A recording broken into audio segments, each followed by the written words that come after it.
beloved Boss Mike Cervera.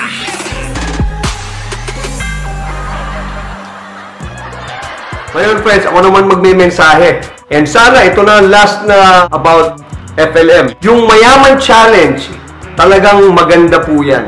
Kung na-implement ng maayos, kung na-implement ng taos sa puso, kung na-implement talaga ng merong magandang intensyon. At ang intensyon po ay hindi manggamit ng tao, at hindi manglinlang ng emosyon, at tunay po at taos sa puso ang pagtulong. Wala pong ibang motive. Tulong po ay talagang tulong at taos sa puso. Sa mga pro FLM, these are points lang na totoo, truth, and in fact. One, mga kotse, at sinasabi niya pang ibang pag-aari, negosyo, bahay, etc. Hindi po kanya. So doon po ay may kasinungalingan na. Another truth, another fact, marami na rin po siyang mga pending na kaso na tinakasan lang at tinaguan, at ngayon lang siya nahuli at ngayon lang siya nasakote ng NBI. NBI, good job. Number 3, kung ikaw ay talagang kamag-anak para paimbestigahan ka ni Madam Imelda Romualdez Marcos, there's got to be something wrong sa iyo or may nagawa kang dapat imbestigahan. Mrs. Marcos, ano ba sinasabi nito? Bakit? Kung ano-anong... At na-video at ginamit niyo raw yung video na yon. Para paimbestigahan ka sa NBI, immediately after that party, immediately after that event, medyo may naramdamang iba yung grupo ni Mrs. Marcos at yung mga tao doon. Truth and in fact, marami na rin nalokong babae sa kasal, ilang beses kinasal, human trafficking, yung kaso niya na pagpapadala ng mga Pinay. So, alam niyo na yun. Huwag na natin pag-usapan. Basta yun. Truth and in fact, marami pong mga istorya ng panloloko na ginawa. Yung iba, hindi natin alam kung totoo. Yung iba, hindi natin alam kung chinismis lang. Pero may kasabihan ho tayo, if there is smoke, there is fire. Maaring hindi ganun kalala, hindi ganun katotoo o nadagdagan na, pero yung mga storya ng panlilinlang at panlalamang at panloloko ay marami po. So, mag-isip! Para doon po sa mga pro-FLM. Para mga pinag-iisipan nyo rin. Ako naman, kaya ako sinasabi to, para mag-iingat lang din tayo. Evil triumph when good men do nothing. Lagi ko naman kayong pinagdadasal. Kahit yung mga nagbabash.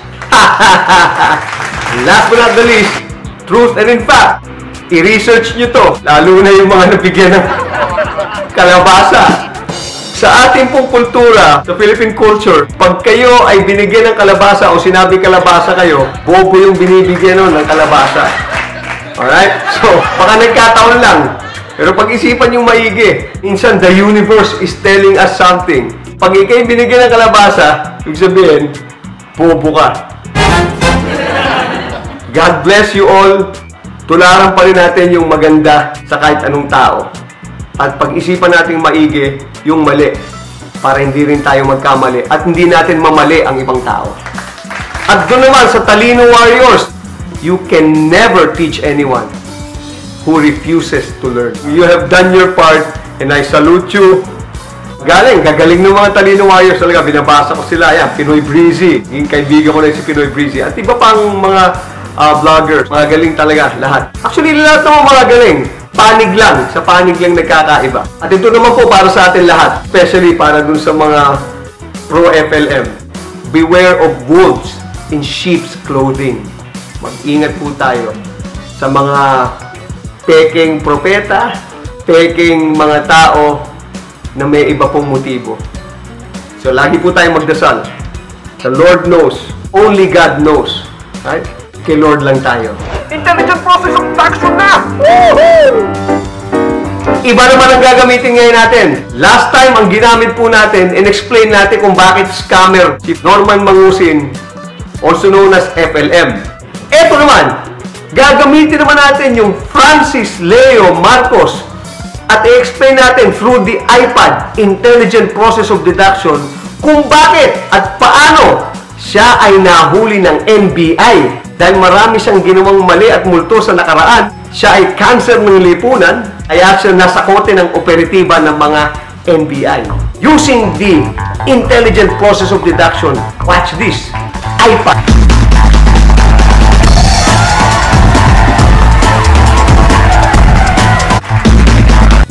Okay, iPad!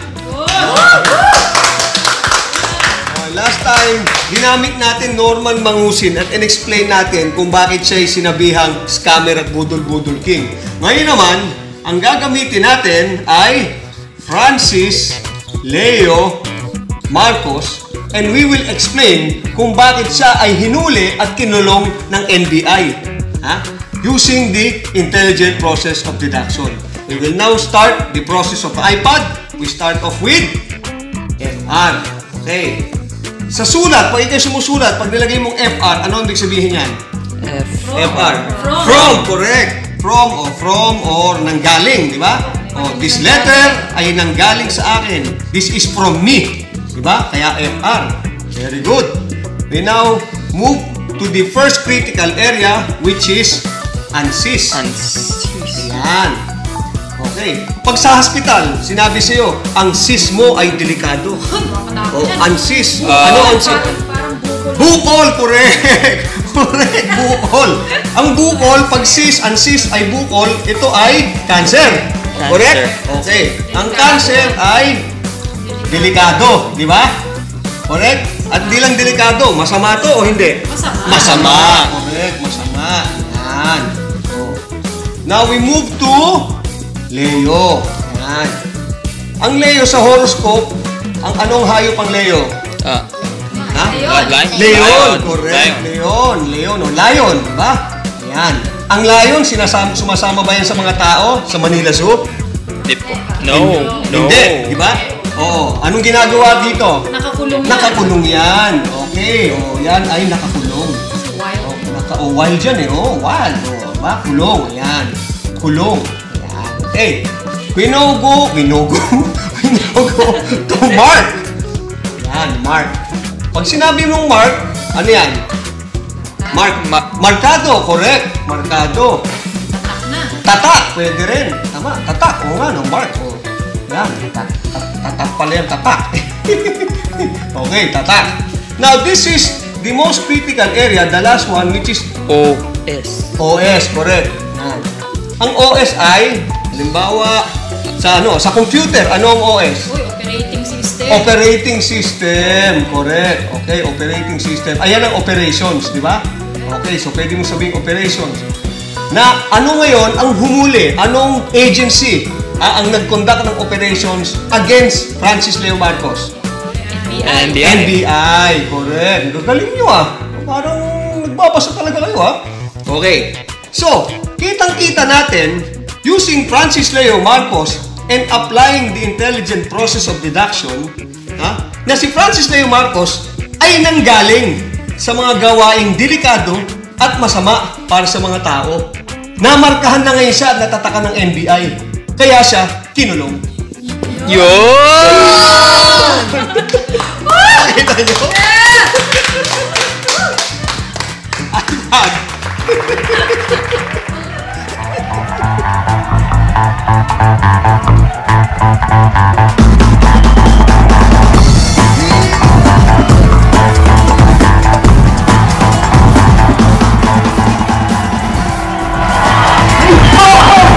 Intelligent process of deduction!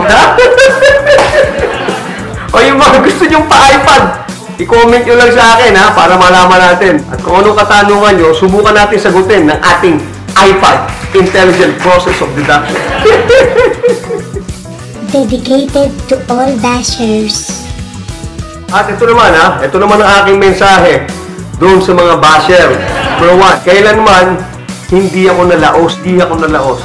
Kasi hindi naman ako sumikat. Number 2, yung anong nagawa. Dapat hindi yung anong nagawa. Ang tanong nyo dapat, ano ang ginagawa? Wala pa yung mayaman challenge. Noon pa. Lalo na ngayong pandemic. Si Lord na ang nakakaalam. At dinededicate ko lahat sa Panginoon Diyos. Yung mayaman challenge, ginawa ko na yan sa ibang mga kaibigan ko. Kaya marami kaming grupo. Kami yung umiikot mismo. Kami yung tumutulong especially itong pandemic times. Kaya lang, usapan namin, hindi namin ilalabas. Kasi, basta. Amen. I love you, Lord. Thank you, Lord. Last but not the least, ito po ang mensahe ko sa lahat ng bashers. Basta masaya, basta maganda, basta sexy, basta cute, basta nakakagandang lalaki, basta pagkakakitaan, okay na ba siya? Pero para pa sa TV, happy always. Our beloved Boss Mike Cervera.